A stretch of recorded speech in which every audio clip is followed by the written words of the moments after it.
Alors l'an dernier, j'avais invité Armand à présenter en binôme ses trophées. Maintenant, c'est le tour de Frédéric, il va falloir être bon, hein, parce que Armand, c'est déjà le level. Donc, on va commencer tout de suite. Alors, je vais vous faire une confidence. À chaque trophée, on me dit qu'il ne faut pas en mettre trop, parce que ça va être trop long. Et puis, quand on lance le jury, si je les écoute, on aurait 20, bizarrement. Donc, tant mieux, c'est qu'il y a beaucoup d'initiatives dans le SS. Et puis, en plus, les partenaires se sont élargis, signe d'un intérêt renforcé de beaucoup de structures pour le SS. Et si je peux apporter ma pierre à table ronde qu'on a entendu, je pense qu'un des intérêts, quand même, fondamentaux des structures de l'ESS classique, même si je trouve toutes les autres initiatives extrêmement positives, sans aucune œillère, c'est que les structures de l'ESS sont permanentes et elles ont des accompagnants. Et je pense que c'est très très important, au-delà du débat théorique, que des gens puissent rencontrer, par exemple, la RDI France Active, à l'URSCOF et dans d'autres endroits, c'est pas les seuls, mais des gens qui accompagnent les porteurs de projets. Et j'imagine que les lauréats de cette année, s'ils en sont là aussi, c'est qu'ils ont rencontré quelqu'un pour les accompagner. Et moi, c'était au tout début Myriam Yelmaz, donc elle fait un beau chemin depuis, directrice générale de l'URSCOP aujourd'hui. J'ai eu Brian Smith, le conseiller, qui est peut-être aussi connu. Donc c'est très important d'avoir comme ça un dialogue pour quelqu'un qui vous accompagne et qui vous dit les vérités parfois difficiles à entendre et qui aussi sait vous encourager au moment opportun. Alors on va commencer par un trophée extrêmement important puisque c'est la mobilisation territoriale. C'est un des trophées qu'on remet chaque année depuis la première édition. Et là, ça reflète quand même le progrès d'un phénomène qu'on a mis en couverture de ce hors-série ESS, qui sont les tiers-lieux. Donc là, le jury où participait Joris Cornu de Lyon Métropole Habitat, s'il veut bien me rejoindre pour remettre ce trophée. Il est en charge de projets d'innovation sociale, la direction de l'innovation sociale et des partenariats à Lyon Métropole Habitat. Anne Delos et Thérèse Géraud peuvent-elles nous rejoindre? Anne Delos, venez toutes les deux.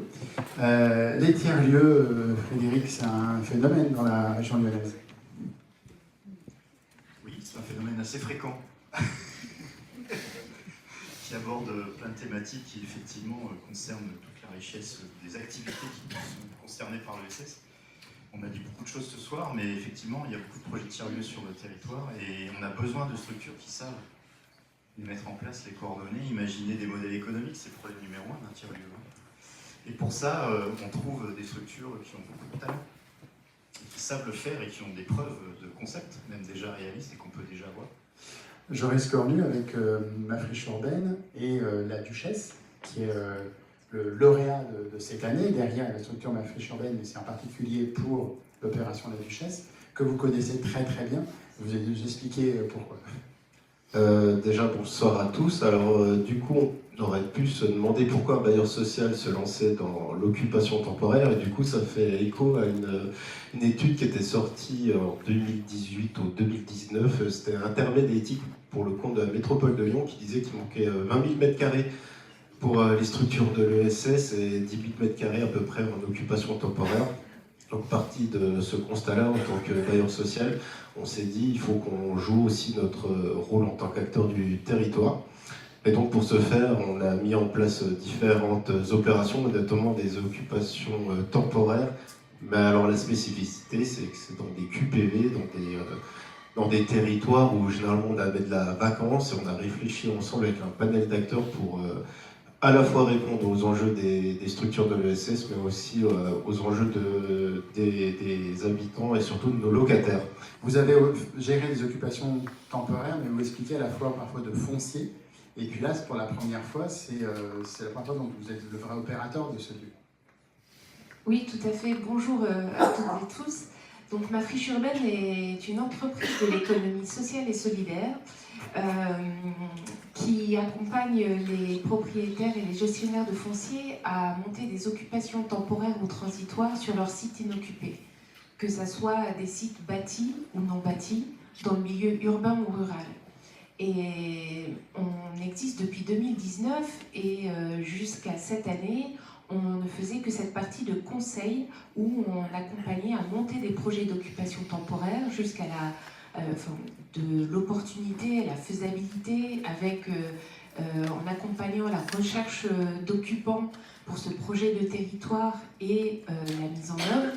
Et la Duchesse est notre premier projet que l'on a accompagné jusqu'à la mise en œuvre aussi, mais que l'on coordonne et qu'on gère aussi. Donc en fait, notre particularité, c'est que dès l'amont de la conception du projet, on aime mettre les acteurs du territoire autour de la table avec le propriétaire et les collectivités pour penser à ce projet collectivement et faire en sorte que ce projet d'occupation temporaire réponde à des besoins immédiats et puisse préfigurer peut-être l'avenir qui n'est pas toujours dessiné aujourd'hui. Bravo, un trophée bien mérité. Je vous laisse le remettre.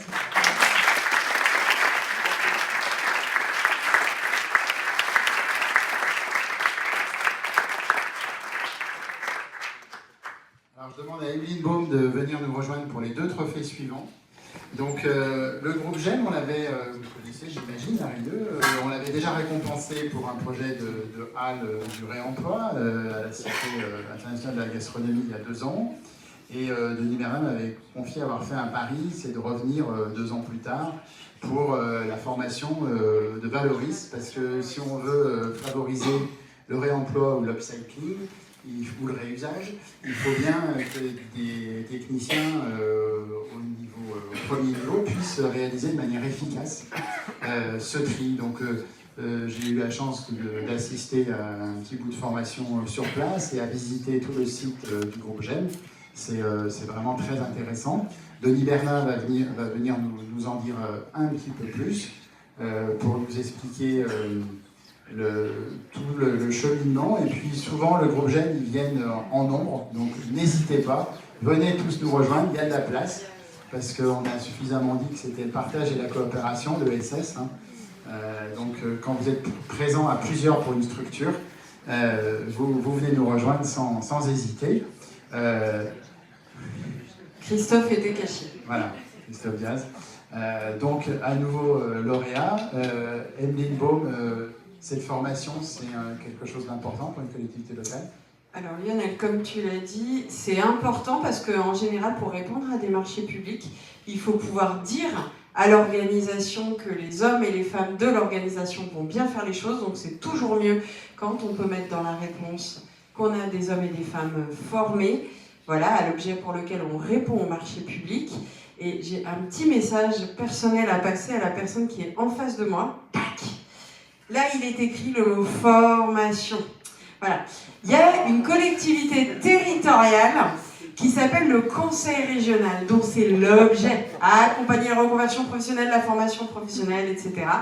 Et donc voilà, c'est mon petit message personnel public de ce soir. Si collectivement nous arrivions à faire comprendre qu'il serait bien d'ajuster la diversité des offres de formation aux nécessités de transformation des territoires, ce serait super, car nous n'avons pas, toi et moi, la chance d'avoir partout, dans l'ensemble du territoire régional ou à minima sur le territoire de la métropole de Lyon, là où j'ai une responsabilité, des hommes et des femmes et des organisations comme GEM, qui avec le réseau des ressourceries nationales, travaille ce sujet depuis des années avec constance et insistance, et c'est pour ça en fait que quand Lionel m'a dit à qui tu veux remettre le trophée, j'ai dit ah mais à GEM forcément, parce que ça, en fait ça prend du temps. Voilà, là ça paraît tout simple, mais en fait ça leur a pris vachement de temps. Donc bravo pour votre constance et votre ténacité.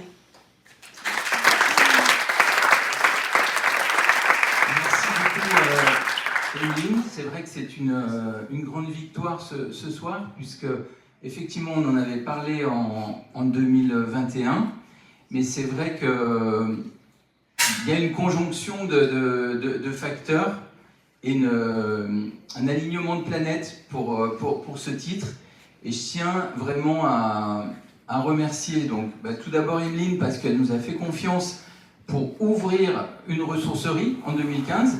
Et c'est parce qu'on a ouvert une ressourcerie en 2015 avec RED qu'on a pu penser la formation dès le départ. Ayant un organisme de formation dans le réseau, moi j'ai été très étonné de voir qu'il n'y avait pas de formation pour les bas niveaux de qualif en atelier chantier d'insertion. Alors c'est vrai qu'on parle beaucoup des bacs plus 5, on parle beaucoup des bacs moins 5, et c'est vrai qu'il se trouve que nous, notre spécialité, c'est plutôt les bacs moins 5. Alors dans les facteurs de réussite, il y a eu un IDE au départ, donc c'est parti d'une idée et un soutien financier de la métropole pour créer un parcours. Deuxièmement, il fallait une reconnaissance nationale, donc moi en qualité de vice-président à la formation, David m'a fait confiance pour porter ce projet au niveau national. Et une compétence, bien entendu, d'ingénierie que Denis a apporté avec son équipe. Donc c'est magique aujourd'hui d'être reconnu au niveau national en RNCP sur un titre pour l'ensemble des salariés de France. Il faut aussi ajouter, Denis Merlin, si je ne me trompe pas, que c'est une des rares formations valoristes en France. C'est pour ça que vous allez s'aimer. Tout à fait. Alors, on l'a créé ensemble avec le réseau national des ressourceries et la petite roquette à Paris. Donc pour l'instant, elles existent uniquement à Paris et à Lyon. Nous, on les sème depuis 15 jours à Cray. J'ai vu d'ailleurs qu'il y avait des personnes de Cray qui étaient récompensées. Donc voilà, on a à Cray la première formation agent valoriste qui a été créée en dehors de Lyon dans la région. Et on a 2 nouveaux partenaires sur le territoire qui vont le faire, parce qu'évidemment, des structures de l'ESS, on essaye d'être sur des territoires, sur des spécificités locales. Voilà, je pense que Christophe a à peu près tout dit. On est évidemment très content d'être là. On a formé une quarantaine de personnes dont c'est soit le premier diplôme, dont c'est la première niveau de qualification, donc c'est une grande fierté. Et je profite quand même d'avoir le micro pour rendre honneur à la personne qui a géré tout ça depuis le début, qui s'appelle Juliette Cuissinet, qui a eu son bébé il y a 5 jours, donc elle a autre chose à faire. Mais c'est quand même elle qui a fait une grande partie du boulot, donc voilà, je voulais quand même dire son nom ce soir.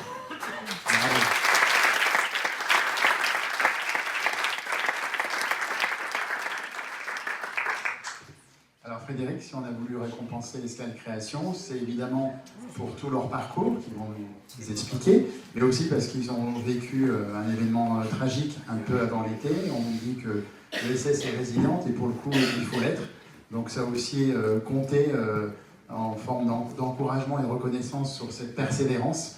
Tu vas nous le rappeler puisque tu es membre du jury depuis quelques années. Oui, c'est le sinistre subi par la coursive, effectivement, qui nous a pas touchés parce qu'on n'avait pas de doute sur la capacité de résilience. Mais c'était une belle histoire qui s'écrivait et qui aurait pu s'arrêter à la suite de ce sinistre-là, qui a su se relever. Et on a voulu vraiment marquer le coup pour montrer qu'effectivement, les structures de l'ESS sont aussi solides, pas que financièrement, pas que juridiquement, pas que statutairement, mais c'est bien aussi la force de la volonté d'une équipe qui permet de survivre à ce type de mésaventure. Michael Chauvin, vous pouvez nous rejoindre si vous êtes venu avec les associés, collègues, collaborateurs. Ils sont les bienvenus à nos côtés. Bonjour, bonsoir à toutes et tous. Donc, Escale Création, coopérative d'activité et d'emploi, installée à Saint-Fond, donc sur le sud-est de l'agglomération lyonnaise. Donc en effet, on a été victime du coup d'un incendie lié aux émeutes de début d'été. Donc comme vous l'avez dit, on a su rebondir et on a eu aussi de la chance d'avoir et des partenaires et une équipe résiliente qui a su en tout cas se mobiliser très rapidement, des entrepreneurs, des associés qui ont pu participer. On évoquait tout à l'heure la place des parties prenantes dans une structure et notamment dans une coopérative. C'est aussi ça qui nous a permis de rebondir très rapidement, c'est que dès le jour J de l'incendie, on a eu sur place des entrepreneurs, des associés qui sont venus nous donner la main. La semaine suivante, on était déjà en ordre de marche pour pouvoir garantir le service auprès de nos entrepreneurs, parce que notre métier, c'est d'accompagner des entrepreneurs à développer leur activité entrepreneuriale.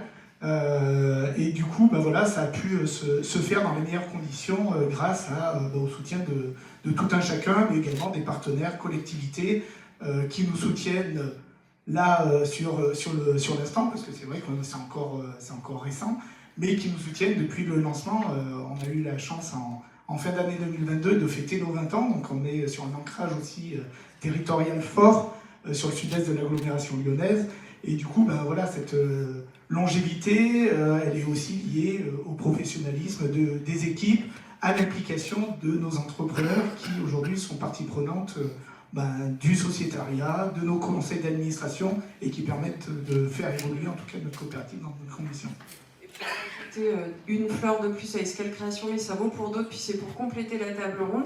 Escale Création, si je ne me plante pas, fait partie des coopératives d'activité d'emploi qui proposent d'accompagner des jeunes en coopérative de jeunesse sur certains moments de l'année. Et c'est une des façons aussi de découvrir ce mode d'action en collectif, en particulier dans des territoires où, c'est horrible ce que je vais dire, mais sociologiquement, on peut émettre l'hypothèse que les jeunes rencontrent encore moins d'acteurs de l'ESS et encore moins d'entrepreneurs qui ont des convictions et une intention de faire le bien qu'ailleurs.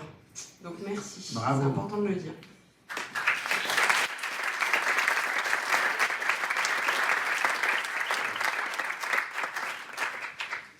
Alors, Tesline de France Active peut nous rejoindre pour le trophée suivant. Donc, vous avez choisi de remettre ce trophée à Aura Chambre. Je crois qu'elle est représentée par une ou même deux personnes, peut-être ce soir, si elles peuvent nous rejoindre. Bonsoir à toutes, bonsoir à tous. Je m'appelle Sandy et je travaille pour... je fais partie de l'association Aura Chambre, qui a pour objectif de mettre en place une filière de chambre textile en Auvergne-Rhône-Alpes. Donc voilà, c'est complexe de remettre en place des filières, surtout quand les savoir-faire ont été perdus ou quand les savoir-faire, au moment où on les a perdus, ne correspondent plus à ce qu'il faudrait qu'ils soient aujourd'hui. Et donc, en fait, on a tout à créer. Voilà, mais on est heureux et heureuse d'être encouragés dans cette voie. Voilà, merci.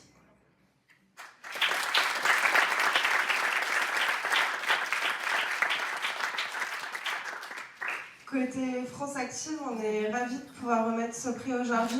Notre mission, c'est de pouvoir accompagner et financer des projets qui vont créer des emplois non délocalisables, qui vont contribuer au développement économique, mais aussi qui vont apporter des réponses à des problématiques ou à des enjeux de nos territoires. Sur cette question d'innovation, la création ou la reconstruction de filières, c'est un enjeu fort. Pour Aura Chambre, donc RDI, France Active sur le Rhône, est intervenu au moment de l'émergence du projet, parce que comme on l'imagine, recréer une filière, ça nous demande de travailler sur de la R&D, de créer de la coopération, et sur ces moments-là, il y a besoin de soutien, il y a besoin de financement, et du coup, on a été ravis de vous accompagner sur cette phase-là. Ouais. Merci.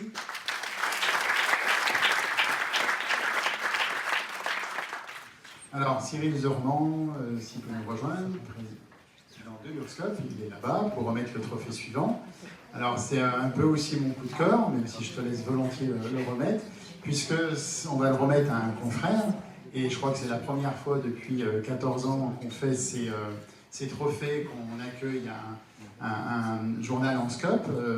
Laure Mérine Rodier et Perrine Connu peuvent nous rejoindre, donc c'est un hebdomadaire qui avait plus de 100 ans d'existence, qui a été repris par ses salariés. C'est une belle aventure.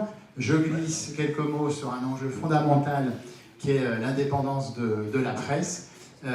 Pourquoi? Parce que Mac de Lyon s'est piqué le culot il y a quelques semaines d'écrire à Emmanuel Macron, parce qu'il a lancé les États généraux de l'information.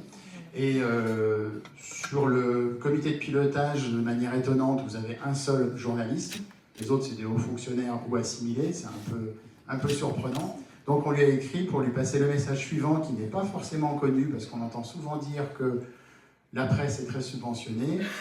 Mac de Lyon, c'est 0 aide directe de l'État depuis sa création et pour les années suivantes. Pourquoi? Parce qu'on est régional et qu'on est mensuel. Et pourtant, on est officiellement dans la même catégorie que Le Point, l'Express, etc., etc. Mais il y a toujours des petits, on va dire, codicils, astuces juridiques techniques. Pourquoi? Est-ce que ce serait une forme de centralisme français? Allez savoir. C'est pas toi qui as gagné le prix. Hein, voilà. Mais c'est important. Je pense que vous allez rebondir sur cette thématique parce que c'est crucial dans tous nos territoires. Et souvent, je dis qu'il n'y a pas de journaux nationaux, mais seulement des journaux parisiens. et qu'il faut avoir une vision multirégionale avec, dans chaque territoire, des journaux indépendants comme le vôtre. Je pourrais quand même glisser mon petit mot, non? Tout à fait. Il me censurerait direct. Bah, merci beaucoup de nous avoir remis ce trophée. Ça n'a pas été simple, vous imaginez, on a repris un journal qui avait 123 ans, qui était en chute libre, parce qu'on avait aussi une imprimerie, donc on a dû sacrifier l'imprimerie pour pouvoir créer le journal. Parce qu'on a un objectif qui est très humble, c'est de faire concurrence à Bolloré.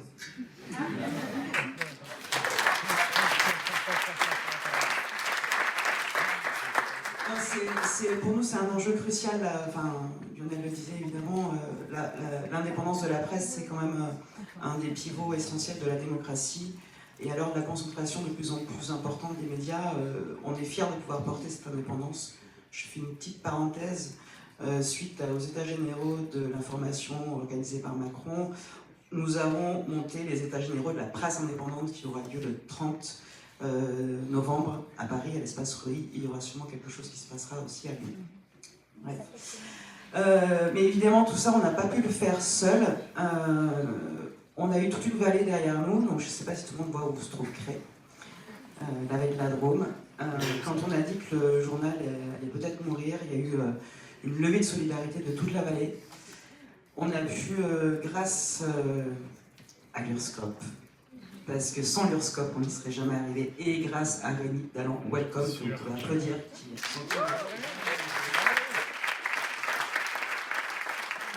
On a pu lever à peu près 50 000 € de titres participatifs et 20 000 € de dons. Donc on a eu un financement à hauteur de 130 000 € sur un projet de presse papier. Il faut savoir qu'aujourd'hui, la presse papier se casse complètement la gueule. Et il y a quand même des gens qui nous ont dit on va vous prêter de l'argent. Voilà. J'ai oublié quoi? Ah, ça s'appelle le Crétois. Tout simplement. Ça s'appelle le Crétois. C'est ça que tu l'as pas dit. Voilà, ça s'appelle le Crétois, donc à Cré dans la Drôme.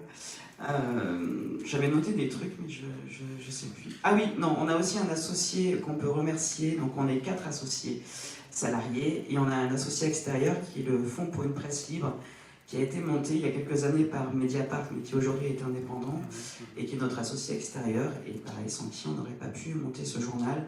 Donc merci à vous et vive la presse indépendante, libre et populaire.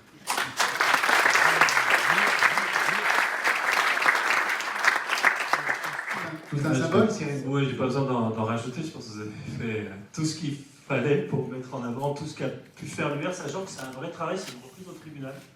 Et c'est toujours très compliqué parce que les reprises au tribunal, il faut aller vite, je pense que vous avez vu, donc ça demande à réagir vite. Et il faut savoir que, juste pour donner une idée, quand c'est déshumanisé, et il faut juste savoir que quand on parle du tribunal du commerce, vous savez bien que c'est des juges non professionnels, et là on retombe sur des préjugés, ce genre de choses, et qu'en général, pour arriver à transformer en scope, en reprise au tribunal, etc., je peux vous dire qu'il faut qu'on ait des dossiers qui est 20 sur 20, c'est-à-dire qu'il faut des gens motivés, il faut un dossier... Parce que globalement, on a en face des personnes que dès qu'on est en scope, qui regardent ça d'un œil particulier. Donc c'est aussi oui, le travail de l'UR, mais c'est aussi vos motivations et la capacité de faire corps ensemble.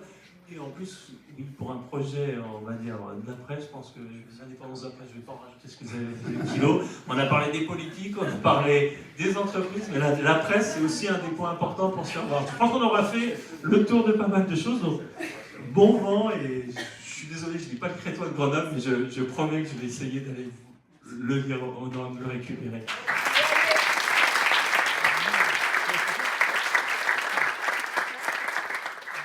Alors Guy Babola, c'est un habitué des trophées, et tout le monde le connaît dans l'ESS, et il va remettre un trophée à Les Pléiades. Christophe Damiron et son équipe peuvent nous rejoindre. Alors c'est une histoire tout particulière, puisque c'est une association qui est devenue USCOP, si j'ai bien retenu l'histoire, et qui est multifacette, multitalent. Souvent on imagine que les structures de l'ESS ne sont pas très grandes, mais en fait chaque année on récompense des groupes de l'ESS. Donc Je vous laisse aussi la parole. Frédéric, on voit souvent des associations qui deviennent des SCOP. C'est une évolution, je ne vais pas dire naturelle, mais... À ma connaissance, juridiquement, c'est la seule possibilité. Hein. Enfin, sauf s'il y a une reprise par les salariés derrière. Donc, souvent, il y a des associations de préfiguration, d'ailleurs, qui servent de test avant de passer à un mode effectivement plus... D'abord, la SCOP est une société commerciale, il faut toujours le rappeler, contrairement à l'association, qui est une association de personnes, justement. Une fois qu'on a fait cette distinction-là, oui, il y a beaucoup de secteurs qui se transforment en SCOP, qui sont très très bien accompagnés par l'URSCOP. On a même un fonds dans lequel la région est présente. Je suis très neutre et très équitable, c'est le fonds Transméa, qui permet d'appuyer en reprise en fonds propres des structures qui se transforment suite par la volonté du dirigeant, d'ailleurs, ça arrive aussi, mais aussi parfois lorsque la structure est au tribunal et qu'il faut organiser une reprise. Et effectivement, l'URSCOP et le fonds Transméa, dans lequel on trouve le Crédit Coop et la Caisse d'épargne également, permet d'intervenir en quasi-fonds propres, participatif ou en compte courant. Bien, alors je remets le prix de l'emploi. Alors quand on parle d'emploi, en général, on parle nombre, on parle quantitatif. Alors sur ce plan-là, je pense qu'avec 300 salariés et 80 associés, 90 associés, je pense que vous êtes largement dans les critères. Hein. Mais moi, je voudrais insister sur l'aspect plus qualitatif, parce que vous exercez un métier difficile. Vous êtes une entreprise de main-d'œuvre. Hein. C'est un métier difficile comme beaucoup d'entreprises de main-d'œuvre. Mais j'allais dire, c'est dans ces entreprises-là, à mes yeux en tout cas, que résonne le plus et que bat le plus fort de la coopération de production. Donc c'est pour moi très important que de remettre ce prix. Je pense que, en plus, vous avez dans ces métiers-là aussi cet enjeu. Je pense que c'est d'autant plus important que vous-même, opérateurs, c'est-à-dire ceux qui produisent les services, soient aux manettes de l'entreprise et maîtrisent leur outil de production, finalement. C'est ça. Donc c'est d'autant plus important. Donc vraiment pour toutes ces raisons-là, je suis très heureux et très fier de vous remettre ce prix. Alors à vous et à tous vos collègues. Hein, voilà, et je vous souhaite toute la réussite possible. Et je vous dis encore bravo.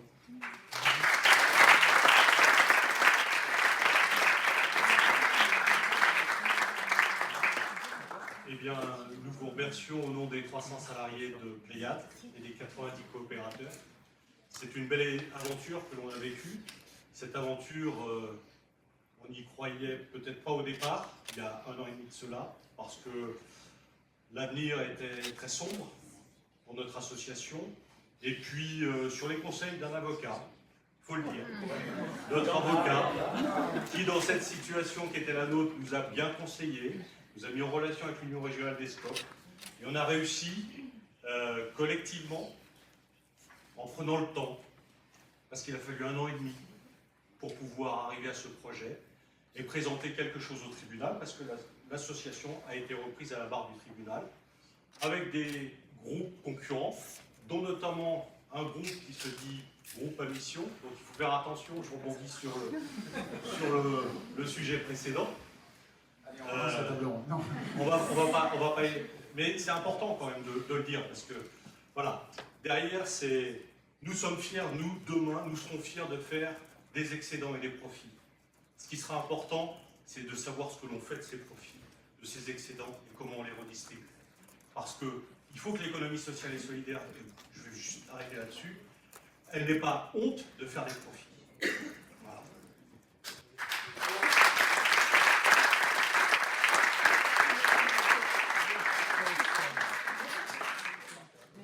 Alors les SCOP ou les coopératifs dans le sport, c'est pas si fréquent, donc c'est un trophée assez original, le premier du genre qu'on remet cette année à Esprit Sport Management. Si Pascal Jacquet, Jules Jacquet, un des deux peut nous rejoindre à la tribune pour recevoir ce trophée. Donc c'est un contexte un peu particulier qui vous a conduit à rejoindre l'ESS, expliquer un petit peu votre activité sportive et le projet qui est derrière. Merci et bonsoir à tous. Donc Esprit Sport Management, c'est né il y a 1 an, du coup, c'est un club, c'est une société professionnelle qui héberge un club de handball féminin, voilà, qui joue en 2e division, qui est à Vaux-en-Velin. Et donc le principe, c'est qu'on a monté en fait cette structure. Alors, il y a quelques années de ça, on a eu, il y a 3 ans exactement, la réflexion de se dire il faut qu'on crée une société professionnelle pour aller dans le milieu du monde professionnel. Et donc, en fait, de par notre association avec pas mal d'actions d'insertion par le sport et beaucoup de valeurs ajoutées à travers le sport, et on s'est dit pourquoi pas monter une SIC. Et donc on en est venu ici. Cette société, on a beaucoup travaillé dessus, énormément, même plus d'1 an. Et je remercie encore Rémi d'Alain Welcome qui nous a très bien accueillis.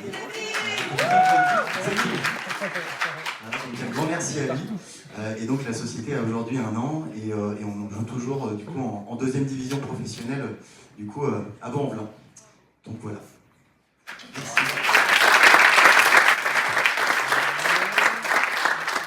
Moi, je vais vous piquer le micro 2 minutes. Je ne vous connaissais pas avant de lire avec attention tout ce que j'ai pu comprendre de votre projet. Je le trouve super parce que, d'abord, en tant que banquier, on sait toutes les difficultés du financement des clubs sportifs. C'est gageur, c'est instable, c'est compliqué, c'est très. Voilà, et ça doit être fatigant nerveusement même parfois.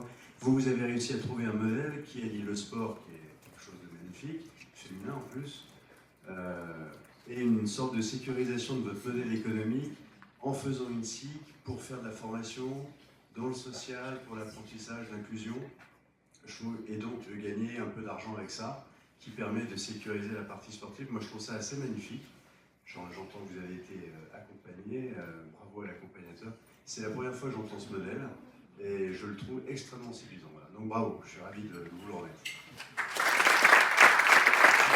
Je voulais juste rajouter une petite chose, c'est aussi pourquoi on a fait vraiment ce projet. C'est que pour nous, le sport, en fait, c'est juste un prétexte, au final. Ce qui est pour nous, c'est très important, c'est la valeur humaine. Et c'est ce que le sport amène, c'est la valeur humaine. Et qui rassemble, surtout. Merci à tous, et je vous remercie.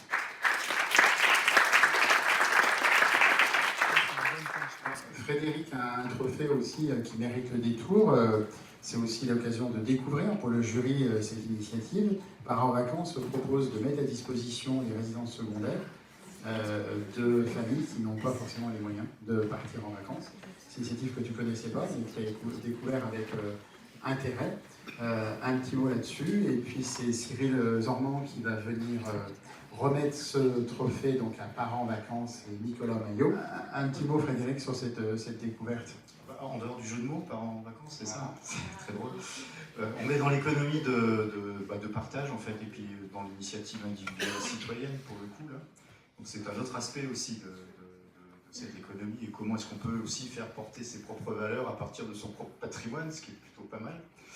Donc ça nous a beaucoup séduit dans le jury, et le terme coup de cœur est tout à fait adapté. Donc Cyril, je vais te laisser travailler. Fais gaffe, ça va. Tu vois, j'ai parlé de Descope, je suis ouvert à autre chose que Descope, et heureusement qu'il n'y a pas que ça. Hein. Je suis pour un monde pluriel. Donc, il y a des bonnes initiatives partout, et c'est à prendre. Du coup, j'ai eu pareil, hein, du coup, je ne connaissais pas, j'ai lu ce que vous faisiez, c'est pas inintéressant. Après, c'est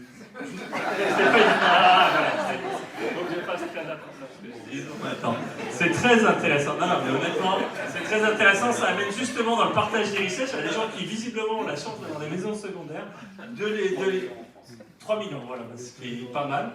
Je ne savais pas, mais c'est très bien. Donc ces 3 millions-là, au moins de partager leurs richesses et de les faire profiter à toutes les personnes qui n'ont pas cette chance. Parents en vacances est une jeune association qui existe depuis 2019, qui met en relation des propriétaires qui prêtent leur résidence secondaire gratuitement à des familles, elles-mêmes accompagnées par des associations qui accompagnent tout le volet se projeter dans un lieu différent, le volet financier, etc. Et nous, on fait juste la mise en lien, le tiers de confiance, et puis un petit peu de support financier également. On avait fait 3 séjours en 2019, 7 en 2020, 19 l'an dernier, et puis 50 cette année. Et donc on voudrait pouvoir développer ce projet le plus possible, parce que les vacances, c'est vraiment pas un luxe, c'est très important pour se ressourcer pour les familles, pour se reposer, pour recréer du lien, pour découvrir la nature, pour ceux qui partent jamais en vacances. Il y a quand même beaucoup de gens qui partent pas en vacances, à peu près 30% des familles qui partent pas en vacances, donc ça se sait pas toujours. Et donc c'est pas un luxe parce que ça fait du bien aux familles, ça fait du bien aux personnes, ça fait du bien aux familles, et in fine ça fait du bien à la société toute entière. Donc c'est pour ça qu'on travaille là-dessus.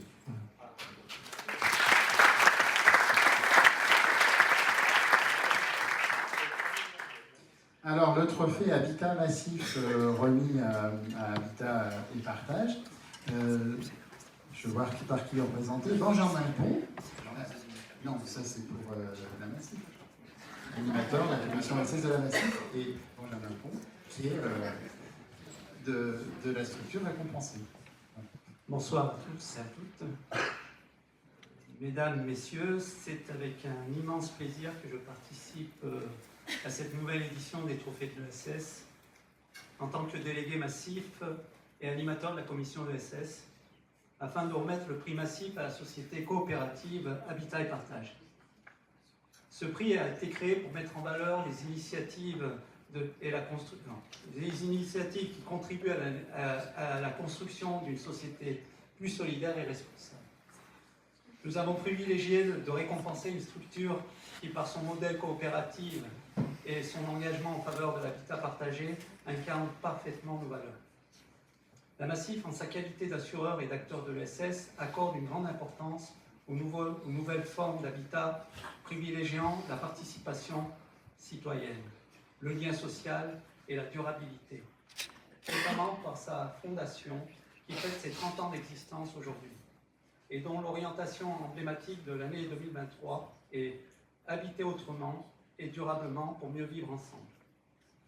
Vous aurez l'occasion de lire l'interview de Marcella Ascaron, secrétaire générale de la Fondation Massif, dans le hors-série de MAC de Lyon.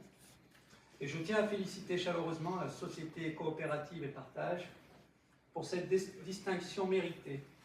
Votre travail et votre engagement sont un modèle pour tous.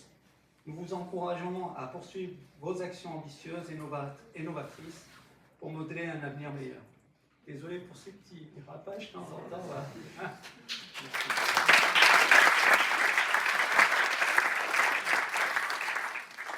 Merci. Il faudrait qu'on se retrouve du coup parce qu'on est toujours en recherche de financement. Donc...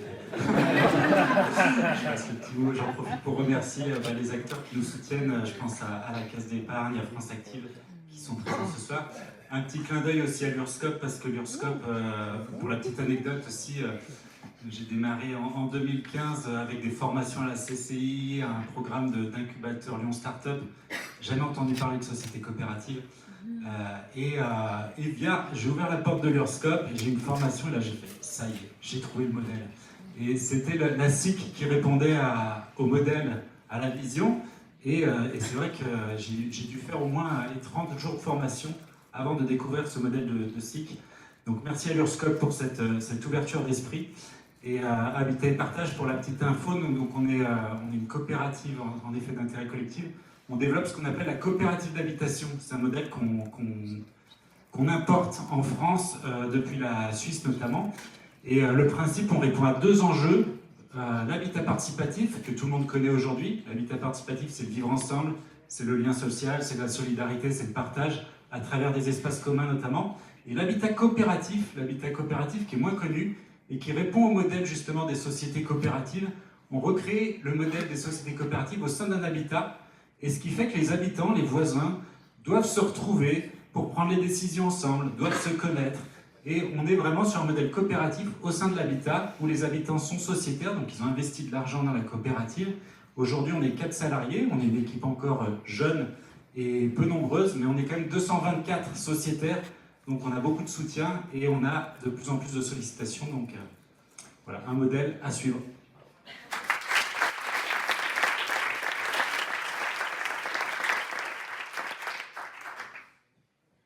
Ma chance, moi aussi, accompagne les enfants à différentes époques de leur vie. Malheureusement, elle a eu un empêchement de dernière minute. Donc, Nicolas Planchon, coprésident de la CRES, va le remettre à une personne de la CRES qui va représenter ma chance, moi aussi, et nous en dire quelques mots.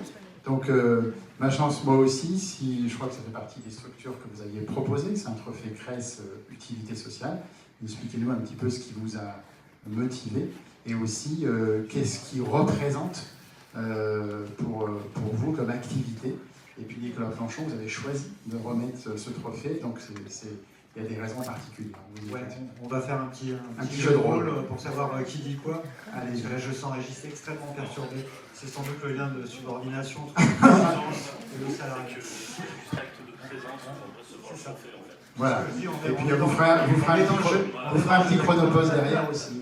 C'est ça. Alors je sais qu'ils avaient un événement hier, et ce qui a interdit, en tout cas contraint leur participation. Au-delà, alors pour le coup là, c'est pas une coopérative, et donc là je me ferai la voix d'une association, Agri et Zus pour autant, quand je parlais du cadre. Et l'origine de cette association, pour la petite histoire, et pour reprendre un petit peu le débat de tout à l'heure sur l'intention du bien, elle a été créée par un industriel classique, sur la base d'une conviction, c'est-à-dire comment je mets ma pierre à la question, au mythe auto-révélateur de l'égalité des chances dans ce pays. Et l'égalité des chances dans ce pays, ça passe notamment et surtout par l'enfance et par les enfants en vulnérabilité, alors qu'on retrouve essentiellement, puisqu'on a tendance à ghettoiser notre société, dans les quartiers prioritaires politiques de la ville, qu'on retrouve à travers des dispositifs de politique dédiés qu'on appelle les PRE, des programmes de réussite éducative que vous devez connaître, ou encore au dispositif les cités éducatives. À l'intérieur de l'ensemble de ces dispositifs, il y a un certain nombre d'acteurs, dont ma chance moi aussi, qui met en place des dispositifs d'accompagnement dédiés, globaux, de ces enfants en vulnérabilité, à la fois de l'enfant, mais aussi de la famille, c'est-à-dire sur la question des PRS, de la prévention des risques psychosociaux, pas simplement du soutien scolaire, donc avec un ensemble de dispositifs éligibles pour les enfants dès 6 ans, et un accompagnement qui peut être prorogé pendant 10 ans. Donc on est vraiment dans le suivi, on n'est pas dans le one-shot, parce que j'ai touché du FSE sur la convention 2021-2022. C'est pas exactement ça. Pourquoi je dis ça? Parce que le modèle économique de l'association, il est aussi intéressant. C'est un modèle d'entrepreneuriat associatif, et j'aime bien quand on parle d'entrepreneuriat, y compris pour la vie associative, on est bien sur l'entrepreneuriat, et ce modèle économique, il est financé à 85% par du mécénat et des fonds privés. Les dispositifs de droit dédié politique de la ville viennent en renfort et en soutien, mais ne contraignent pas le développement de l'action. Aujourd'hui, c'est 430 enfants accompagnés dans le territoire, 12 établissements. Ils ont démarré dans les QPV, zones un peu dures de l'Île-de-France, qui sont pires que notre plateau des Minguettes où j'ai longtemps travaillé. J'ai entendu que tout à l'heure, il y avait le château à la Duche, j'y ai travaillé aussi, mais là comme entrepreneur, médiation sociale. Le château n'est pas une zone. Et les UC que je connais par cœur, y compris ces délicieux habitants avec des figures locales très connues sur le quartier. Je termine la parenthèse. 8 établissements sur la région Aura, essentiellement dans les quartiers politiques de la ville, 430 enfants accompagnés, et j'ai noté ils ont un objectif pour 2032, et là c'est un petit peu la logique croissance entrepreneuriale, mais à utilité et à finalité sociale. Ils ont un objectif de 10 000 enfants accompagnés en 2032, donc moi je suis toujours ravi de remettre des prix à celles et ceux qui font de l'égalité républicaine à la fois une valeur, mais aussi un principe dans sa mise en œuvre. Voilà. Et donc tu joues... le messager. Merci.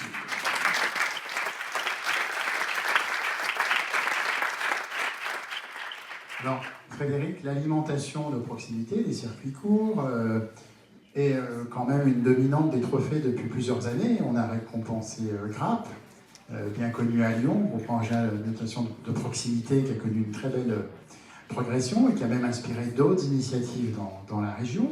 On va en voir une. On a récompensé aussi VRAC à Lyon avec Boris Tavernier, VRAC Saint-Étienne. Donc là, on est à Clermont-Ferrand. Donc venez nous rejoindre l'équipe de CAP et de CRAP, parce que je crois qu'ils sont venus ensemble. Et on va le faire remettre par Yannick Lucot. C'est pas très loin, parce qu'on l'a dit tout à l'heure, mais les deux coprésidents de la CRES sont aussi des entrepreneurs de l'ESS. Nicolas Planchon, des premières CAE avec Cap Service. Et aussi Yannick Lucot, le groupe Vitaïs. Là, il serait trop long à présenter tellement il s'est étendu, mais une très très belle initiative de l'ESS. Je vous laisse le trophée et les micros. La parole est à vous. Oui, nous tenions à accompagner et à valoriser ce projet. Tout à l'heure, j'ai parlé de développement de territoire, de développement économique de territoire, d'économie de proximité. Et ce projet, que ce soit celui de Grappe ou celui de CAP, ce projet est un bel exemple de commerce de proximité, de valorisation de produits de proximité, de production locale. Et je crois que l'objectif, c'est de grandir encore. J'espère que ce trophée vous permettra de continuer à grandir. Donc nous sommes très fiers, au nom de la CRES, de valoriser cette initiative.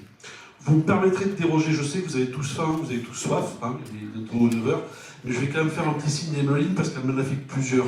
Donc c'est parfois compliqué d'ailleurs de porter ses convictions et son engagement citoyen et d'avoir plusieurs casquettes. Mais tu auras noté que je n'ai pas la délégation en formation. Par contre, Christophe Diaz pourra parler d'économie circulaire et tu sais combien elle compte pour moi. Voilà. Donc c'est forcément quand on est ensemble qu'on arrive à faire de belles choses. Voilà. Merci. Allez, c'est à toi maintenant. Merci. Du coup, je vais parler au nom de mes collègues et de toute la CAP, toute la coopérative auvergnate de l'alimentation de proximité, pour remercier le jury de la CRES, évidemment. L'URSCOP qui nous a accompagnés aussi dans la transition en SIC. Donc on est une coopérative d'activité d'emploi et société coopérative d'intérêt collectif qui accompagne donc les métiers de la distribution et de la transformation alimentaire autour de la promotion des produits bio et issus de circuits courts sur les 4 départements d'Auvergne. Et donc un grand merci aussi au GRAP, hein. Donc on essaime ce modèle sur notre territoire avec nos propres enjeux, nos propres temporalités, notre propre contexte. Et voilà, toute l'expérience et toute l'antériorité de cette coopérative sœur qui rayonne depuis maintenant plus de 10 ans en Rhône-Alpes nous permet de mettre en place un système désormais opérationnel et adapté à notre territoire. Donc voilà, merci beaucoup et puis bonne soirée à tous. Alors Frédéric, je te donne ce trophée parce que c'est toi qui vas le remettre. Je me demandais ce que je faisais ici, mais j'ai compris maintenant. Voilà. La fabuleuse cantine, on reste dans l'alimentation. On reste dans l'alimentation, on reste dans les circuits courts. On y met encore plus certainement, enfin toujours de la convivialité. On s'installe dans des lieux un peu étonnants. Et puis on y met parfois aussi un peu d'intelligence artificielle, malheureusement. Non, heureusement. C'est toujours au service du bien, je crois. Donc c'est pour la fabuleuse cantine. Qu'est-ce que tu veux ajouter à ça? Bah rien, c'est en fait vraiment, on est dans le... Je pense que si on faisait, quand on fera une statistique sur les trophées qu'on récompense depuis 2010, il y aura sans doute une forte proportion de circuits courts. C'est vraiment dans l'intérêt du territoire. On parle parfois de consommateurs. Là, c'est vraiment la concrétisation. Ils vont nous l'expliquer. Bonsoir à toutes, bonsoir à tous. Donc Eric, cofondateur de la Fabuleuse Cantine, et Bérénice, qui est cofondatrice de notre filiale d'aménagement d'espace. La Fabuleuse Cantine, en fait, c'est un projet de territoire. Vous imaginez un rayon de 80 km à vol d'oiseau, et on maille dans ce rayon tous les acteurs de l'écosystème pour lutter contre le gaspillage alimentaire, faire un changement d'accompagnement des consommations, et puis favoriser l'accès à l'alimentation durable, je dirais même la résilience alimentaire, je vais vous expliquer pourquoi juste après, au plus grand nombre. Donc avec des actions d'innovation sociale, d'ouvrir nos espaces à des repas solidaires, travailler avec des associations comme Prisme 21, enfin plein d'associations culturelles et sociales du territoire qui nous permettent de faire le relais pour effectivement faire cette passerelle vers cette résilience alimentaire. Réapprendre à faire avec ce qu'on a, et donc lutter contre le gaspillage alimentaire, c'est vraiment le cœur de notre projet. On a réuni dans ce maillage de territoire 150 partenaires, des petites fermes, des logisticiens, des magasins bio raisonnés, des jardins d'insertion. On rachète, et j'insiste sur le mot rachat parce que c'est vraiment un projet économique, on réinjecte de l'économie dans effectivement ces acteurs, on rachète leurs invendus, bio et agriculture raisonnée. Donc la qualité nutritive initiale, elle est bonne pour la santé, elle est bonne pour effectivement se nourrir et avancer. Et on transforme ces invendus en cuisine créative. Et c'est là où on a besoin un peu de numérique, parce que c'est vrai que quand on vient essayer d'apporter une haute valeur créative à la transformation, c'est pas très simple. Ça nécessite de rencontrer toujours des profils justement avec une notion d'art et de design haute, forte. Donc le numérique ou les outils, les assistants nous aident, mais on a besoin de beaucoup de femmes et d'hommes pour effectivement faire cette transformation. Et une fois qu'on a transformé cette cuisine à base d'invendus, on a 4 secteurs d'activité où on diffuse 4 segments de marché. Et donc le premier qui est le plus visible, c'est les tiers-lieux nourriciers. On en a un dans le 7e arrondissement, au 107 rue de Marseille. On a un laboratoire de transformation à Lyon-Mermoz, vers le métro Mermoz-Pinel. Et les tiers-lieux nourriciers, c'est Saint-Étienne avec effectivement la cité du design Et ensuite, on a essaimé à La Rochelle et en Occitanie, à Luzèche, à côté de Cahors. Et donc, les tiers-lieux-nourriciers, c'est des endroits effectivement où vous venez découvrir cette transformation, avoir une programmation sociale et culturelle. Le deuxième segment de marché, c'est on est traiteur anti-gaspi. Donc, toute forme d'organisation, et on adresse effectivement à peu près toutes les tailles. On est venu répondre à des marchés publics, et sans effectivement la main effectivement tendue de, par exemple, la métropole, qui a repensé ses appels d'offres, on n'aurait pas pu avancer aussi fort sur ces marchés. Donc ça, c'est notre deuxième vecteur. Troisième vecteur, c'est les comptoirs. Donc on diffuse, par exemple, on a l'offre de restauration de l'Auditorium de Lyon, du Théâtre des Célestins, l'offre de restauration d'un théâtre qui s'appelle Lilo, qui est dédié aux enfants, qui se trouve sur les berges du Rhône. Et le quatrième vecteur, celui qui naît, et celui que j'aimerais qu'on amplifie, et donc il est assez incroyable, c'est de construire une fabuleuse cantine dans une ETI ou une PME. Donc là, vous venez mailler le territoire autour de l'usine et vous transformez dans l'usine pour les ouvrières, les ouvriers, les collaboratrices et collaborateurs. Et donc on est dans le 38, là on est chez MTB Recycling, une entreprise qui travaille sur le recyclage. C'est une entreprise incroyable, ils sont à peu près en 2183, eux dans leur tête. Et donc toute l'alimentation est construite autour effectivement de cette résilience. Et ça c'est la nourriture, mais l'assiette est pensée comme ça, avec un partenaire assez fort comme Revol, depuis le début de la naissance du projet 2017. Et on a construit avec eux et leurs résidus industriels le premier service éco-responsable au monde, qui s'appelle Now No Waste. Donc ils ont repensé leur bout et on l'a dessiné ensemble. Et Bérénice, qui est cofondatrice, associée de la filiale d'aménagement, tout notre aménagement d'espace. Et donc là, on est aussi, merci la métropole, j'étais assez fan en fait de ce trophée, parce qu'il a à la fois la symbolique de l'économie circulaire, mais avec quelques pirouettes qu'il nous faut faire pour trouver les clés. Le cycle de l'infini, parce qu'en effet, il sera sûrement le sens de demain, mais ça c'est évident, et pour trouver le bon sens paysan. Donc merci quand même pour... je voulais tous vous remercier, parce que c'est magnifique d'être devant vous et de pouvoir vous expliquer tout ça. Et puis à très bientôt pour la suite des aventures.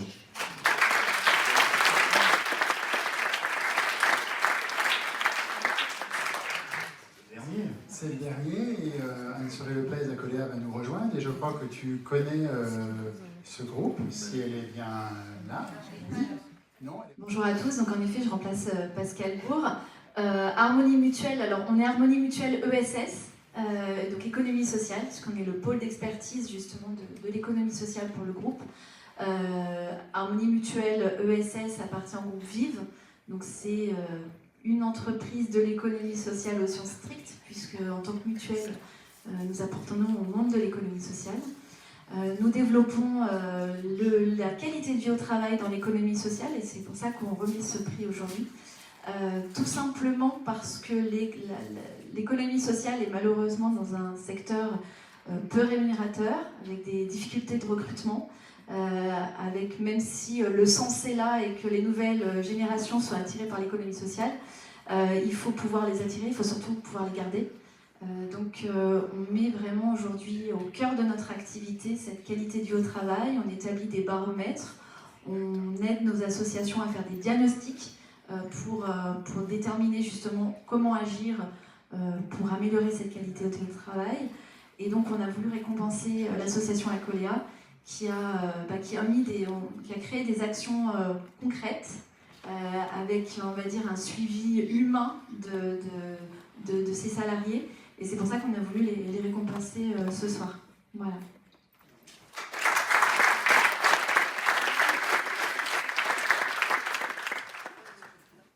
Merci à tous. Effectivement, Anne-Soleil Lopez, qui est la directrice générale d'Acolea, ne peut pas être là, mais est souffrante aussi. Donc on est un groupe de remplaçants ce soir, une équipe de remplaçants. Moi, je suis Valérie Legendre, je suis la DRH.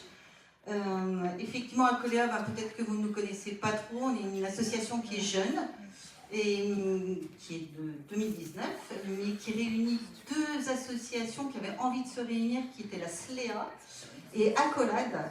Donc on est dans des champs essentiellement de l'accueil et de l'accompagnement de personnes en difficulté, la petite enfance, mais aussi la protection de l'enfance, la justice des mineurs, l'insertion et puis le handicap.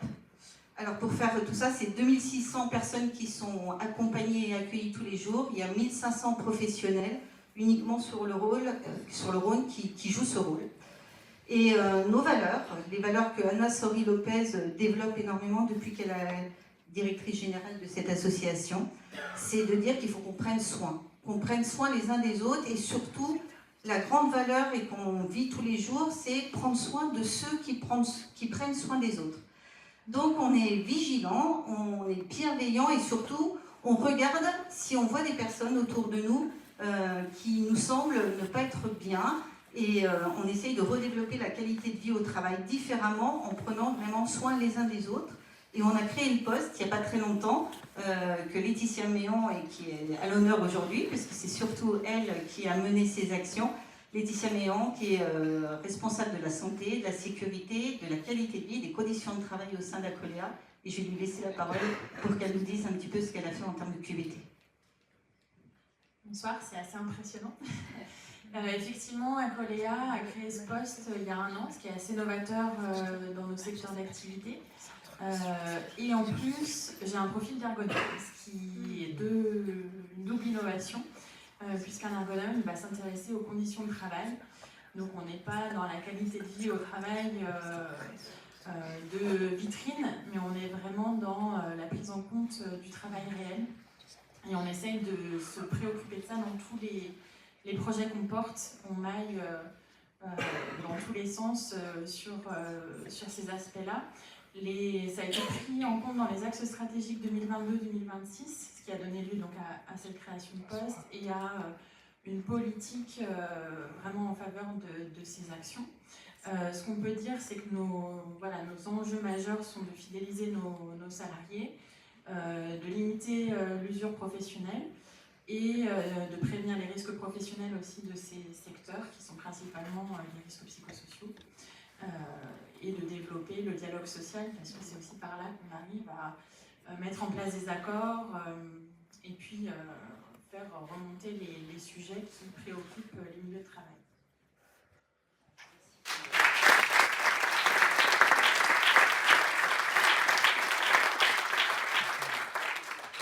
Eh bien voilà, on a remis ces trophées dans un temps tout à fait raisonnable pour Frédéric. Et pour compléter mon intervention de tout à l'heure, je pense qu'on a exprimé des convictions ici fortes sur l'ESS. Les miennes sont sur l'ESS et le pluralisme de la presse. Et je pense que le pluralisme dans les territoires peut recouvrir le pluralisme économique. Parce que si nous, on a parlé aussi tôt et aussi vite de l'ESS, c'est parce qu'on est indépendant et qu'on ne dérange pas tel ou tel actionnaire divers et variés, puisqu'on fonctionne sur un système où, chez nous, ce sont les journalistes qui sont décisionnaires. Et si je l'ai dit aussi, c'est parce que Mac de Lyon, figure-toi, a fait un recours en Conseil d'État, je ne sais pas si vous connaissez cette instance, mais il y a seulement 8% des recours qui réussissent. Et le nôtre a réussi, il portait sur quoi? Sur une aide à la presse qui était réservée uniquement aux grands groupes de presse. Alors c'est une aide au pluralisme de la presse, je dis bien le pluralisme de la presse, et en France on concentre les aides au pluralisme de la presse, c'est très très étrange, à seulement 10 grands groupes. Si je vous demande quel est le groupe le plus aidé en France, si vous êtes plutôt de gauche, vous allez me dire « Ah, c'est le Figaro », si vous êtes plutôt de droite « Ah, c'est Le Monde ». Non, c'est les Échos, 23 millions d'euros par an, donc il ne faut pas dire qu'on n'aime pas les ultra-riches, on les adore, on leur touche 30 centimes par an chacun, 23 millions d'euros à peu près, si je fais le prorata. Non mais pour la blague, on a quand même fait élargir ce décret réservé à seulement 10 grands groupes nationaux, on l'a fait élargir à 138 titres régionaux. Alors 6 en ont été informés.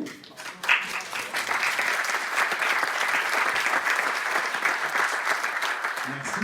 Alors je dis 6 en ont été informés parce que là on rejoint le pluralisme de la presse, parce qu'étonnamment les groupes habituellement subventionnés nationaux n'ont pas parlé de cette victoire en Conseil d'État, je me demande pourquoi.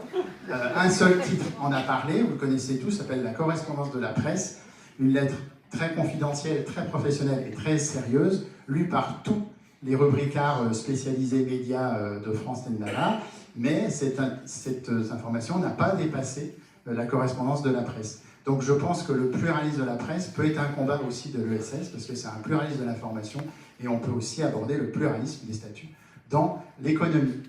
Voilà pourquoi tout à l'heure je me suis permis de faire un petit plaidoyer, non pas seulement pour l'ESS, mais aussi pour le pluralisme de la presse, parce que c'est un combat qu'on mène depuis 13 ans à Mac de Lyon et toute mon équipe, et je suis très heureux du trophée qu'on a remis à Myriam et cette initiative des États de la presse libre, tout comme les États généraux de l'information. On va essayer de peser et sur l'un et sur l'autre.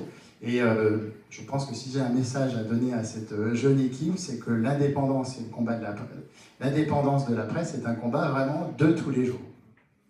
Voilà, tu m'as autorisé à ce petit plaidoyer. Bien sûr.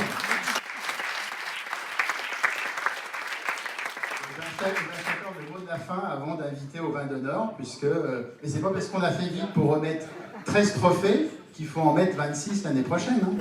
Voilà. Je suis content de pouvoir prendre la parole.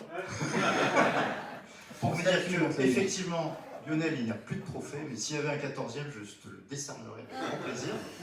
Néanmoins, tu n'as pas tout perdu. Alors, c'est pas la fabuleuse cantine qui a préparé, mais c'est quand même offert par la Caisse d'épargne. On espère que vous allez prendre un grand plaisir. Le buffet est dressé à droite, par ici, là où nous étions tout à l'heure dans la salle d'exposition, et je vous souhaite de prendre du grand plaisir et à échanger entre vous. Parce qu'on est quand même en France, et un verre à la main, c'est quand même plus sympa. Merci.